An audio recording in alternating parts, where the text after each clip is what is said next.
Il y a eu subitement un certain Kabila le père, hein, qui a attaqué la rébellion de Kabila a commencé, et puis on a commencé à persécuter les Rwandais et ceux qui avaient le faciès de Rwandais. Et donc moi, on m'a pris dedans, on disait de moi que j'étais Rwandais, on m'a mis dans un cachot dans un camp militaire. Il y avait des militaires de Mobutu avec des kalachnikovs, 5 militaires qui parlaient dans un lingala que je comprenais même pas. Ils croyaient que j'étais un rebelle de Kabila. Et ils m'ont dépouillé de tout l'argent que j'avais. Et puis à un certain moment, Dieu a fait un miracle. En fait, ils m'ont laissé, mais c'est en fait parce qu'ils m'avaient volé de l'argent qu'ils ont eu comme ça, une pensée de me laisser partir. Et puis je me suis caché dans une famille de Congolais pendant 5 mois. Et cette famille, c'était d'une... Si vous avez l'habitude de suivre ces enseignements à travers d'une application ou dans les réseaux sociaux, vous le reconnaissez certainement. Il possède une grâce si particulière qui fait énormément du bruit, alors que celui qui la porte reste très silencieux. Depuis l'ascension de son ministère à travers l'application, ce monsieur est devenu au centre de l'actualité. Les autres le jugent comme un vrai serviteur de Dieu authentique, mais pour les autres un grand serviteur du diable. Voici l'histoire de Chris Ndikumana. Chris Ndikumana est né le 15 juin 1973 au Burundi à Royero, dans un quartier aisé. Chris est un homme dont la vie a été façonnée par des moments spirituels intenses et des défis personnels. Aîné d'une fratrie de 6 enfants, il a grandi dans une atmosphère empreinte de noblesse et de timidité. En 1993, à l'âge de 20 ans, Chris a connu une transformation profonde lorsqu'il a pris la résolution dans son cœur de faire une réelle repentance. Il accepte Jésus comme son Seigneur et son Sauveur.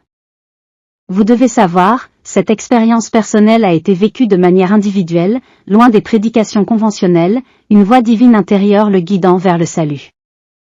Jusqu'à 22 ans il voyage pour l'Afrique du Sud en raison de poursuivre ses études. Son parcours académique l'a conduit en Afrique du Sud en quête d'une bourse d'études.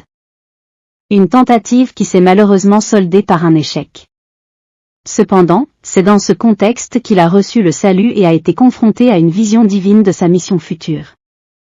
Chris a grandi avec certaines passions qui lui a orienté aux différentes directives avant de trouver sa voie spirituelle, parce que Chris avait des aspirations sportives. Il idolâtrait Michael Jordan et rêvait de devenir un basketteur surpassant son idole. Il a également rêvé de devenir joueur de football. Malgré ses ambitions et ses efforts, Dieu restait toujours fidèle à ses plans dans sa vie. Disons que ses rêves ont pris un tournant divin lorsqu'il a reçu sa vocation spirituelle. Au cours de ce moment, Chris présente une anecdote. Toujours dans la foulée, Chris a également fait l'expérience des hauts et des bas dans le monde des affaires. Il se lançant dans le commerce de minerais en provenance du REPDEM du Congo. À l'époque, on parlait du Zaïre. Son engagement dans ce domaine d'affaires l'a même conduit à connaître les affres du cachot dans un camp militaire, où il a été dépouillé de tous ses biens. Parmi les raisons de son arrestation, l'une était simplement à cause de son visage qui ressemblait beaucoup plus à un Rwandais. À cause du conflit du Rwanda et de la République démocratique du Congo. Alors qu'il a été jugé comme un rebelle durant ce moment au Congo. Environ 14 mois, Ndikumana traversait un épisode très sombre de son parcours, qu'il n'aurait pas voulu que ses enfants puissent le revivre. Dans une interview réalisée récemment, il explique que c'était Dieu qui faisait passer par ces différentes épreuves. Jusqu'à ce qu'il trouve un moyen qui lui permettant de quitter le Congo pour Rwanda. Accueilli dans une maison où il retrouve ses frères compatriotes burundais. Ici Chris passe dans un second épisode de sa vie. Après une prophétie lui annonçant ce que Dieu fera de lui dans les années futures. En 1998, il va retourner en Afrique du Sud où il va passer cette fois-ci 3 ans. Avec un fort désir d'aider les gens qui vivaient dans la pauvreté. En 2001, retourné au Burundi, et il se lance dans un nouveau business en faisant des imports-exports entre Chine et Afrique. La plupart sont des importations des ordinateurs qui l'amènent à créer son cybercafé. La transition vers le ministère spirituel s'est concrétisée lorsqu'une voix divine lui a révélé qu'il servirait Dieu à travers la technologie. Initialement, cela s'est manifesté par la gestion d'un cybercafé, dont le logo actuel est devenu le symbole de son ministère, Kanguka. Le mot Kanguka par définition veut simplement dire en Kinyarwanda, « Réveillez-toi », Avant de continuer, vous devez savoir le mot Kanguka désignait à l'époque un journal rwandais qui critiquait la direction de l'ex-président rwandais, Juvenal Habyarimana. La métamorphose de Chris Ndikumana vers le ministère spirituel a pris forme au moment où une voix divine a résonné en lui, lui dévoilant une mission particulière, servir Dieu à travers la technologie. Cette révélation a ouvert un nouveau chapitre dans sa vie, initialement incarné par la gestion d'un simple cybercafé. Cependant, loin d'être une simple entreprise commerciale, ce cybercafé est devenu le creuset où la fusion entre la spiritualité et la technologie a pris vie.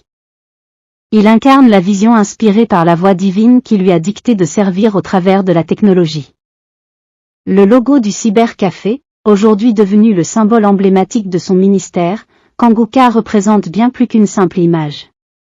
Si comme moi, vous vous êtes déjà interrogé sur ce logo, voici la réponse.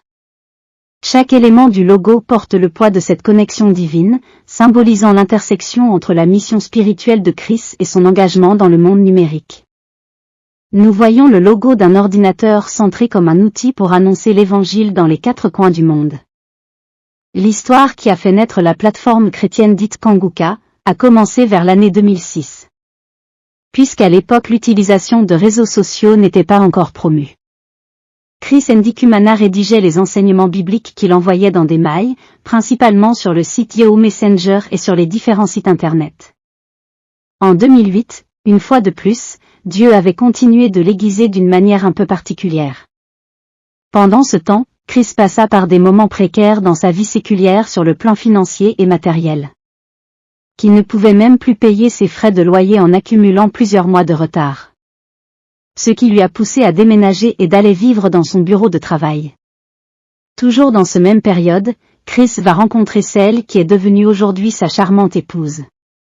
Dans le monde virtuel, une anecdote exceptionnelle a scellé le destin de Chris Ndikumana et de sa future femme. Tout a commencé avec un certain Alphonse, il s'agit d'un propriétaire d'un site internet. Alphonse, aussi généreux qu'il était, a offert à Chris la gestion totale de son site. Une aubaine qui a permis à Chris de partager ses écrits et enseignements. Cependant, c'est l'interaction avec sa future femme qui a transformé cette anecdote en une histoire de destin extraordinaire. L'histoire de leur amour a commencé de manière unique à travers des échanges en ligne sur le site internet. Dans ces années l'on parlait de Yahoo Messenger, dont la communication se faisait par les mails. Elle qui résidait au Canada précisément à Toronto, pendant que Ndikumana vivait dans son bureau de travail. Encore plusieurs défis qui se sont présentés, l'inaccessibilité à la newsletter pour assurer leur communication et beaucoup d'opposition ont marqué le début de leur relation amoureuse. Sa belle famille qui lui recommandait d'aller marier sa dulcinée au Canada. Non seulement Chris n'avait pas d'argent pour voyager et aller retrouver son âme sœur. Mais également il restait dans la volonté de Dieu, qui était de voir son épouse le rejoindre au Burundi, alors qu'il voulait voir le destin s'accomplir. D'ailleurs dans un témoignage qu'il a raconté, où l'homme de Dieu relate le dur moment de sa vie. Chris s'est engagé dans des prières ferventes qui, après 3 mois, portent leurs fruits, en scellant l'approbation de ses parents. Cependant, l'histoire prend une tournure sombre lorsque des rumeurs de maladie circulent. À cause de l'état de sa santé, il est rapporté à la dulcinée que Chris est porteur du VIH. Pour dissiper ses doutes, Chris se soumet à un test de dépistage du VIH, un acte qui réaffirme la force de leur lien, forgé au départ dans les recoins virtuels du monde en ligne. Le 27 mai 2009, une vision lui a annoncé l'arrivée d'un ange puissant pour le sortir de tous ses problèmes. Un missionnaire est alors arrivé au Burundi, offrant un soutien financier qui a mis fin à ses dettes. Cette rencontre a donné un nouveau sens à sa vie, car Dieu avait pourvu à ses besoins justement dans ses galères. En 2015, Dieu lui a parlé par une voix audible, lui dit « Commence à t'exprimer verbalement ». Malheureusement Chris n'avait pas suivi cette voie, et refusait complètement à se soumettre à cet ordre divin. Après plusieurs insistances, il finit par obéir et commence les enregistrements au travers de son smartphone. C'était dans ce même année qu'il a commencé à envoyer les enregistrements sur les différents groupes WhatsApp qu'il avait créés. Il envoyait aux membres de ces groupes et ensuite ces derniers à leur tour, transféraient les messages vocaux à leurs contacts. Et c'est ainsi que ces enregistrements sont vite répandus, juste après une semaine, ce qui est plus pertinent, Chris pour une seconde fois attendu une voix audible lui dire « commence une émission intitulée Kanguka. C'est par cette recommandation divine que la naissance de la plateforme Kanguka a vu le jour. Qui m'écoute ce matin, vous écoutez l'émission Kanguka, mon nom est Chris Dukumana. Aujourd'hui nous sommes samedi, je salue tous ceux qui m'écoutent et je remercie particulièrement ceux qui partagent le témoignage. Vos témoignages sont comme un médicament. Chaque fois que tu témoignes, sache qu'il y a des gens qui vont être guéris, qui vont être délivrés, qui vont changer grâce à vos témoignages. Et j'insiste encore une fois en demandant à ceux qui ont été transformés, ceux qui ont vu leur vie changer, ceux qui ont accepté Jésus comme leur Seigneur, de nous envoyer un audio pour le témoignage. Je vous demande toujours d'écouter les témoignages de lundi parce que c'est là où on entend les gens qui ont été transformés par la parole. Cette parole transforme et quand vous témoignez, vous proclamez la victoire de Jésus et les démons fuient dans beaucoup de gens juste en vous écoutant. C'est très important de partager le témoignage parce que si vous écoutez les témoignages tous les jours, lundi... Le 16 novembre 2015. Kanguka est une application Android pour l'éveil spirituel. Cette application vise à éveiller spirituellement les chrétiens pour permettre au Saint-Esprit de réaliser la volonté de Dieu. Ces enseignements pratiques et réconfortants, diffusés dans 3 langues, ont pour objectif d'encourager et d'édifier les enfants de Dieu à travers le monde sans aucune distinction de religion.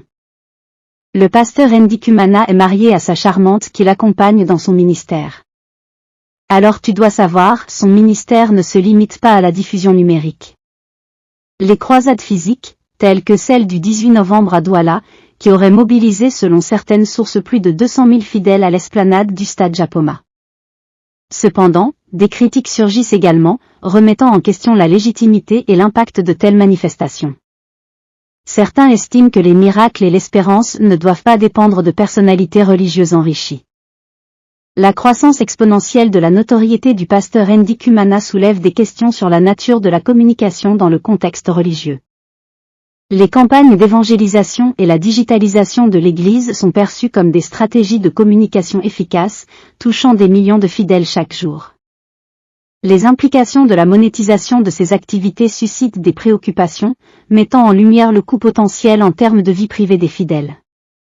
Au fil du temps, on est en 2023, Christ devient au centre des plusieurs critiques surtout dans le média, qui présentent les interrogations sur les secrets de son ministère. Tous ceux qui sont là, sur YouTube, sur Facebook, en train de parler des pasteurs, en fait, souvent, ils condamnent le message de la prospérité d'un côté, et d'un autre côté, on condamne un serviteur qui fait des choses anormales, des choses inhabituelles. Si tu pries pour les malades, et les malades sont guéris, il y a des miracles inhabituels qu'on n'est pas habitué à voir, ils disent, c'est un sataniste.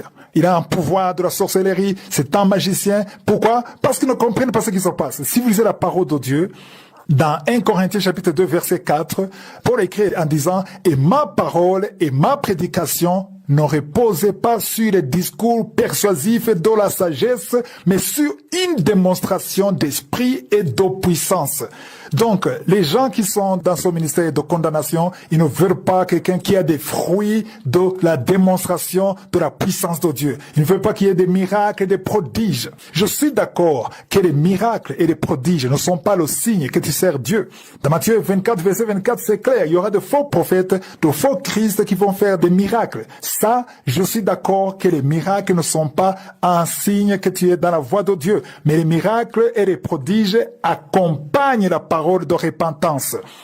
Vous qui suivez l'émission de Kanguka, vous êtes témoin que dans Kanguka, il y a repentance. Si vous doutez, allez suivre les témoignages de lundi à 11h, que ce soit en français ou en kirundi. Vous allez écouter les gens qui ont été transformés, les gens qui étaient adultères, les gens qui étaient ivrognes. Au fait, la plupart de ses détracteurs les qualifient d'un pasteur ayant avec lui le pouvoir satanique. Ces gens sont prêts à critiquer même ses choix vestimentaires, notamment son style adoré des chemises sans veste. Sa discrétion et son humilité vis-à-vis de la presse. Chris explique qu'il évite de porter des vestes en raison d'une propension à transpirer abondamment. Il précise néanmoins qu'il n'a aucune interdiction formelle de le faire.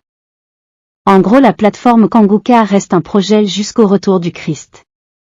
Si comme moi vous aviez été béni par l'une de ces prédications, écris simplement Amen et abonne-toi pour soutenir la chaîne. Merci et l'on vous dit à la prochaine.